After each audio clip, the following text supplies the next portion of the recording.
2024 সালে এইচএসসি শিক্ষার্থী বন্ধুরা, আমার ভিডিওতে তোমাদের সকলকে স্বাগতম। তো তোমরা কিন্তু অনেকেই তোমাদের যে পরীক্ষাটা আছে এইচএসসি পরীক্ষা, সেগুলো নিয়ে কিন্তু অনেকেই টেনশনে আছো। তো বাকি পরীক্ষাগুলো হবে কি না, কয়েকটা পরীক্ষা যে তোমাদের বাকি রয়ে গেছে, তো সেই পরীক্ষাগুলো হবে কি না সেটা নিয়ে কিন্তু অনেকে টেনশনে আছো।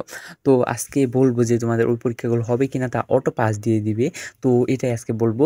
তো কথা না বলে চলো ভিডিওটি শুরু করা যাক। আর তুমি যে আমার চ্যানেল নতুন হয়ে থাকো, অবশ্যই চ্যানেলটাকে সাবস্ক্রাইব করে পাশে থাকা বেল আইকনটা ক্লিক করে রাখবে।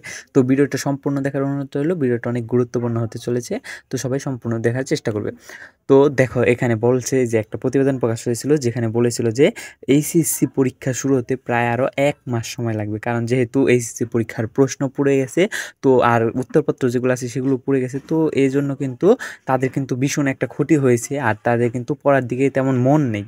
আবার অনেকে পরীক্ষা দেওয়ার উৎসাহটা হারিয়ে ফেলেছে। তো বিভিন্ন কারণে কিন্তু তোমাদের অনেকেই এই দাবি যে এইচএসসি পরীক্ষা না নিয়ে অটো পাস দিয়ে দেওয়া হোক। তো তোমরা এটা কতটা যুক্তিযুক্ত মনে করো সেটা অবশ্যই কমেন্ট বক্সে জানাবে। আর তোমরা কি চাও যে সকলে অটো পাস কিংবা পরীক্ষা চাও কিনা সেটা অবশ্যই কমেন্ট বক্সে বলে যাবে।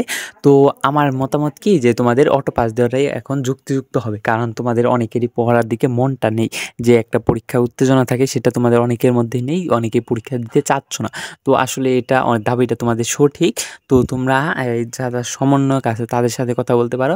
তো তোমরা তাদের কাছে বলে কিন্তু অটো পাসটা কেড়ে নিতে পারো। তোমাদের অটো পাসটা কিন্তু এমনি এমনি দিয়ে দেবে না।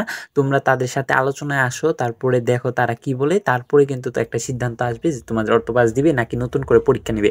আসলে তোমাদের আরেকটা পরীক্ষা নিতে নিতে আবার 1 মাস, তো 1 মাসের সময় কিন্তু তোমরা ভর্তিতে অনেক দেরি হয়ে যাবে। তো সে কারণে কিন্তু তোমাদের অনেক ক্ষতি হবে, ক্ষতির সম্মুখীন হবে। তো সে কারণে কিন্তু তোমাদের অটো পাস দেওয়াটা একদম যুক্তিযুক্ত।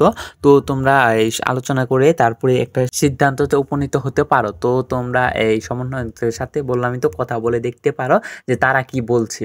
তো বোর্ড কিন্তু চাইবে যে তোমাদের পরীক্ষাটা নিতে, কিন্তু তোমাদের যে এতে ক্ষতি হবে তারা কিন্তু সেটা বুঝবে না, তারা কিন্তু পরীক্ষা নেওয়ার চেষ্টা করবে।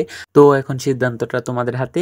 তোমরা কি পরীক্ষা দিতে চাও নাকি অটো পাস চাও, এটা তোমাদের সিদ্ধান্ত। তো আপাতত কোনো অটো পাসের সিদ্ধান্ত আসেনি, বোর্ড থেকে কোনো নোটিশও আসেনি। তো দেখা যাক যে বোর্ড কি বলে, তো তারপরে কিন্তু একটা সিদ্ধান্ত আসবে। তো ততক্ষণ পর্যন্ত অবশ্যই সবাই চ্যানেলটাকে সাবস্ক্রাইব করে পাশে থাকা বেল আইকনটা ক্লিক করে রাখবে। তো আজকের মতো এখান থেকে বিদায় নিচ্ছি, আর ভিডিওটি সম্পূর্ণ দেখার জন্য অসংখ্য ধন্যবাদ।